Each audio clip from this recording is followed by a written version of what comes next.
Então vamos responder uma questão agora sobre SSL, né, e TLS para entender como é que se cobra isso em questão de concurso público, né?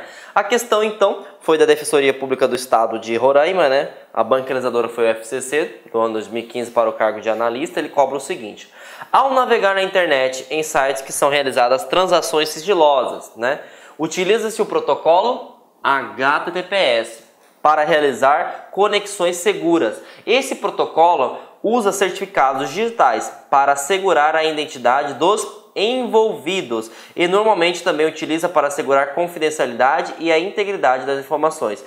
Qual é o protocolo que nós utilizamos? A gente viu, né, que não é o SFTP, não é o TCP, não é o SSH e é o TLS. Poderia também estar escrito SSL, né, que também poderia ser um protocolo que garante, né, o acesso ao protocolo HTTPS, que deixa as informações sigilosas. Então, resposta correta, letra D. E aí agora a gente vai entender, né, que não adianta você entender somente, né, o serviço de HTTPS. Você tem que entender também, né, que a gente quer navegar na internet, mas também a gente quer ter acesso a dados sigilosos da empresa da qual você trabalha. Também pode ser do órgão que você trabalha. E a gente não pode navegar na internet e simplesmente solicitar isso. E para que a gente consiga ter acesso a essas informações, nós temos que utilizar um outro serviço. Serviço este chamado de VPN. Ah, professor, o que seria VPN? VPN significa Virtual Private Network, ou rede virtual privada. Qual que é a finalidade? A finalidade é o seguinte: você acessar um servidor da sua empresa, né, ou um computador da sua empresa, onde tenha informações privilegiadas, e você vai utilizar a internet, né, de modo que essa informação seja transmitida de forma segura, aonde que você não seja alterada a informação no meio do caminho, né? Aonde que pessoas não autorizadas tenham acesso a isso. Então o que acontece? Uma vez que você cria uma VPN, você consegue acessar via internet, agora não é via browser, como forma o SSL e o TLS, né? E você consegue acessar o computador de forma virtual, né? Ter acesso a todos os dados, enviar e receber dados, utilizando a internet. Então como é que funciona a VPN? É igual essa imagem que eu coloquei aqui. A nuvem seria a internet, né? Você cria um canal de comunicação, na qual esse canal é chamado de tunelamento, né? Esse tunelamento, ele gera um isolamento. Isolamento de quem? Da internet, né? Por que ele gera um isolamento? Para deixar os dados aqui transmitidos seguros, para que não haja alteração indevida, garantindo a confidencialidade e a integridade dos dados. E aí, como que funciona esse tunelamento? Como que existe? Tudo isso graças a um protocolo chamado IPsec, né? E esse IPsec é um método de criptografia, né? Como assim, professor João Kleber? Então todos os dados que transmitem aqui, eles são criptografados. E aí, através dessa criptografia utilizada pelo IPsec, nós garantimos a confidencialidade e a integridade dos dados. Ah, professor João Kleber, então quer dizer que eu posso configurar, por exemplo, eu sou vinculado a um órgão em Brasília, mas eu tenho uma comarca, eu tenho uma unidade que é em Mato Grosso, e eu posso fazer com que o meu computador enxergue o servidor de Mato Grosso? Pode. Como? Através da VPN. E é seguro? Sim. Por que ele é seguro? Porque ele utiliza uma tecnologia de criptografia, que é o protocolo IPsec, e permite que todos os dados, né, sejam criptografados através do tunelamento. E assim a gente cria um isolamento, da qual os dados que são da VPN, que é aqui dentro, não são interferidos pela internet. Então, isso que seria VPN, tudo graças à criptografia, beleza? E aí vamos ver como é que se cobra isso em questão de concurso público, né, galera? E aí essa questão foi do MEC, né, do ano de 2015 para o cargo de administrador, e o SESC foi a banca realizadora. Ele cobra o seguinte: julgue o item seguinte, referente a firewall, VPN e sistemas de detecção e de intrusão, né, os IDS. Um serviço de VPN, Virtual Private Network, que utiliza o IPsec, possui recursos para verificar a confidencialidade e a integridade dos pacotes, né? Eu até esqueci de apagar aqui, peço desculpa para vocês, né? E aí eu vou até repetir a pergunta para facilitar o entendimento de vocês que estão me visualizando aí, né? Julguem o item seguinte referente a firewall, VPN e sistema de detecção de intrusão. Um serviço VPN, Virtual Private Network, que utiliza o IPsec, né? Que é a questão do tunelamento, possui recursos para verificar a confidencialidade e a integridade dos pacotes. E aí, gente, ele fala pacote, né? Para quem não viu a aula de rede de computadores, toda solicitação, todo o tráfego de dados que se existe na rede de computadores é baseada em pacotes. E a VPN garante isso? Garante, gente. Por quê? Porque ela cria um túnel, de modo que somente o servidor, né, e o cliente poderão trafegar por aqui, mesmo que ele esteja dentro da internet, né? Mesmo que ele tenha dentro da internet. Então, eu posso enviar e eu posso receber. Tudo isso graças a quem? A VPN. Então, essa questão está corretíssima, tá? Por quê? Porque a VPN garante tudo isso pra gente através do protocolo IPsec, que gera os pacotes todos criptografados, beleza? E agora a gente vai ver a questão, né, da Telebrás, dessa vez para o cargo de engenheiro no ano 2015, né? A CESP foi a bancalizadora, e ele cobra o seguinte: no que diz respeito a VPNs, né? Julgue o item subsequente. O uso do IPsec como protocolo de tunelamento, né? Tunelamento, permite que cada pacote IP seja criptografado. Verdadeiro ou falso, gente? Claro que é verdadeiro, claro que está correto. Por quê? Tudo que é transmitido dentro do túnel é criptografado. Porque se não tivesse a criptografia, as pessoas que estão na internet poderiam visualizar e poderiam ter acesso ao seu conteúdo. Então, está correto também. Beleza? E aí agora a gente vai para um novo tipo de serviço, né? Que tipo de serviço é esse agora, professor João Kleber? Assinatura digital. A assinatura digital, gente, é um tipo de técnica, né, que vai garantir outros dois princípios, porque até então nós estávamos garantindo o princípio principal, confidencialidade. Só que agora a assinatura digital, ela vai focar na SIDA, só que o que ela vai focar? Na integridade e na autenticidade. Então, primeira pergunta, se caísse na prova, né? O que a assinatura digital garante? Garante o princípio da integridade e da autenticidade. Gente, aí vou colocar um foco que em algumas bancas eles cobram um outro princípio, que é o princípio da irretratabilidade, tá? O que esse princípio faz? Ele garante que o cara que digitou a mensagem é realmente aquele cara. Por exemplo, eu mandei um e-mail para vocês. Então, quando eu coloco a assinatura digital, eu estou garantindo que aquele cara, a minha assinatura, é do professor João Kleber. Então, a irretratabilidade, vamos supor, daqui uns 2 dias acontece alguma coisa, acontece um sinistro, né? E aí eu falo o seguinte: eu não mandei esse e-mail para você, né? E aí o que acontece? Não, professor João Kleber, o senhor veio sim. Por quê? Tá aqui, tá assinado. Então isso acontece muito.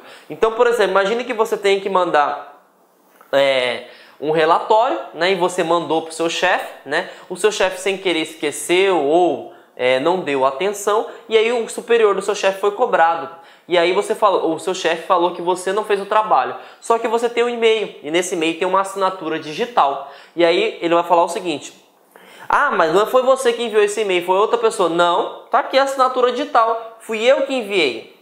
Então eu que estou realmente fazendo o trabalho, então você que não repassou o trabalho para o seu supervisor. E aí isso garante o quê? A autenticidade, a irretratabilidade, né? E também a integridade dos dados. Então lembra, a assinatura digital é muito importante, tá? Por quê? Porque ela garante a autoria, né? E garante que os dados não são alterados. Beleza? Tranquilo? Então vamos ver como é que se pergunta isso em questão de concurso público, tá? Essa questão foi do Tribunal de Contas do Estado do Paraná, né? A bancalizadora foi o CESP para o cargo de analista. E eles cobram o seguinte: os serviços relacionados à assinatura digital incluem, né? E aí ele está perguntando o seguinte: quais são os princípios que a assinatura digital garante? E aí a gente vai analisar. Letra A fala que garante disponibilidade, nem vou ver o resto. Professor, por que sou ignorante? Não é que eu sou ignorante. A disponibilidade ele não garante. A integridade sim, mas eu preciso que a alternativa esteja 100% correta. Então, elimina-se. E aí, letra B, a autenticação da identidade e a irretratabilidade. Ele garante a autenticação? Sim, que a pessoa que realmente fez foi aquela. E ele garante que a pessoa não pode falar que não foi ela? Sim. Por quê? Porque está escrito lá que foi ela que fez, a assinatura dela. Então ela não tem como garantir que não foi ela que enviou, certo? Então está garantindo aqui também. Mas vamos analisar as outras questões só por questão de dúvida, né? A irretratabilidade? Sim. Confidencialidade? Não. Quem faz a confidencialidade é a criptografia. Então elimina-se a C. Controle de acesso e confidencialidade são praticamente a mesma coisa, só que não é a questão da assinatura digital, então você pode eliminar. Autenticação, tudo bem. Controle de acesso é confidencialidade, também não é. Então, mesmo que você esteja em dúvida sobre a questão da irretratabilidade, você poderia utilizar muito bem a técnica de probabilidade de erro, que seria a técnica de eliminação. Então, a resposta correta é a letra B, beleza? E aí a gente vai vir enxergar agora como que funciona, né? Assim como a gente aprendeu sobre criptografia, que tem os elementos, nós vamos entender também quais são os elementos da assinatura digital, tá? A assinatura digital tem dois elementos principais. Nós precisamos da criptografia assimétrica, que nós vimos anteriormente, e nós precisamos da função hash. Lembrando que a criptografia assimétrica eu preciso de duas chaves. Quais são as chaves? Pública, né? E privada, beleza? Ah, professor, o que é função de hash, né? Função de hash nada mais é do que um resumo que você vai ter, tá? Como assim um resumo? Imagine o seguinte, você tem um texto, né? Vamos pegar um edital. Um edital normalmente é bem extenso, né? E aí o que essa função de hash faz, né? Ele é um algoritmo, assim como faz a criptografia. Ele vai pegar esse texto que tinha, vamos supor, 15 páginas, e ele transforma num valor menor, fixo, de uma página só. E aí ele está criando um resumo, por isso que seria hash, né? Então ele pega qualquer quantidade de dados, né? Ele pode pegar 20, 30, 40 páginas e ele transforma numa página só. Beleza? Então isso que seria a função de hash. Ele pega grande quantidade de dados e coloca em pequenos dados de tamanho fixo. Fixo que não pode alterar. Beleza? E aí por esse motivo as funções de hash são conhecidas por resumirem o dado. Imagine que aqui tem uma quantidade gigantesca de dados e aqui nós temos um hash, né? E aqui o hash MD5 é só um tipo de algoritmo em si. Eu não necessito saber disso. E aí normalmente ele gera, né, um valor para mim hexadecimal, que é composto de números, né, e letras. Por que ele gera um resumo dessa forma? Para facilitar, né, a vida do emissor, para que não seja alterado, né, e para que também não seja visualizada a informação em si, porque o cara não tem acesso à informação. Então, se perguntasse em questão de concurso público, né, qual que é a finalidade da função de hash, é o quê? Pegar uma quantidade grande de dados e transformar em valor fixo, beleza? E isso é acoplado dentro da assinatura digital. Então eu preciso das duas funções. Eu preciso da criptografia, mas lembrando que não existe assinatura digital sem os dois elementos, beleza? E agora você vai entender como é que funciona a assinatura digital a partir da função de hash, né? E aqui nós temos a finalidade, né? Nós temos o texto aberto, né?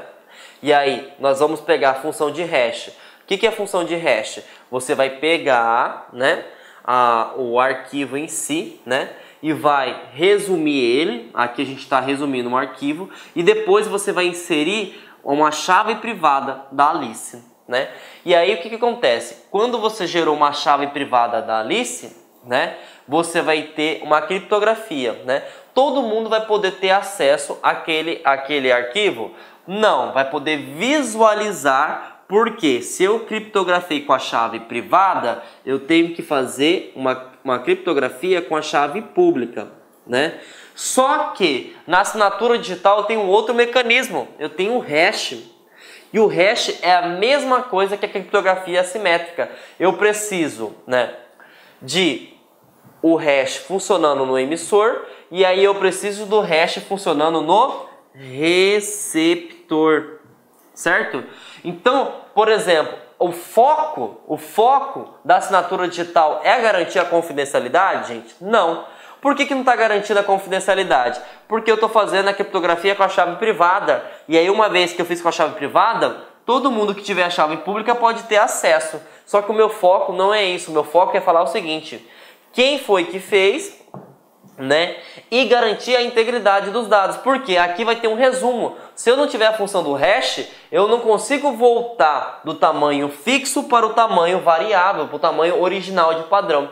Tudo isso graças à função de hash. Então ele é muito importante, tá? Então a assinatura digital garante a veracidade dos dados e garante a autenticidade dos dados. Beleza? E aí a gente vai entender como que se pergunta isso em questão de concurso público, né? Dessa vez foi o Tribunal Regional do Trabalho de Sergipe, né? Para o cargo de técnico do ano de 2000. Meus amigos, minhas amigas, inicialmente eu peço desculpas pois interrompi os seus estudos, mas essa playlist especial que a LAC Concursos fez especificamente para o concurso da Banrisul 2022. Nessa playlist nós vamos colocar 200 videoaulas do nosso curso. Só que o nosso curso tem mais de 200 aulas, isso garanto para você. Gente, essas aulas são demonstrativas, é para você ter conhecimento da qualidade e a seriedade que nós trabalhamos aqui a questão de concurso público. Você quer assistir o restante dessa videoaula? Você quer fazer o nosso curso completaço? Cara, ponta a ponta do edital, papo reto para vocês, um investimento apenas 10 parcelinhas de R$200, é isso mesmo, 10 parcelinhas de R$200, você vai assistir na nossa plataforma, você vai ter direito, olha só, ao personal coach. O que é o personal coach? É o estudo em regime de metas. Ali nós iremos organizar toda a sua vida no site, a gente vai fazer um painel de controle